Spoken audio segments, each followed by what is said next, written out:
Վանաձոր քրեակատարողական հիմնարկում անցկացվեց շախմատի մրցաշար, որին մասնակցում էին 8 դատապարտյալներ։ Հաղթողները կմասնակցեն եզրափակիչ խաղին, որը Երևանում կկազմակերպի քրեակատարողական ընդհանուր վարչությունը Հայաստանի նման կառույցներում շախմատի մրցաշարերի արդյունքներից հետո։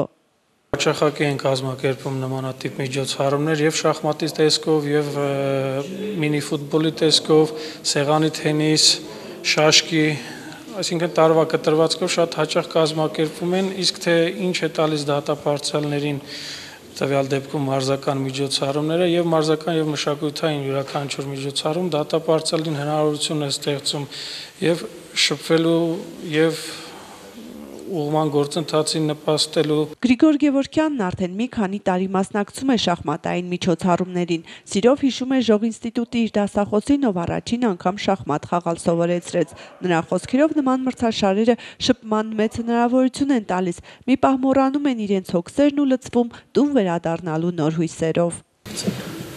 2 տարի եղել եմ Արթիկ քրեակատարողական հիմնարկի չեմպիոնը,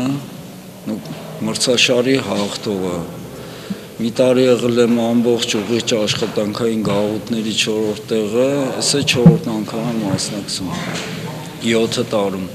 Ակնկալիք ունեմ, որ հաղթանակեմ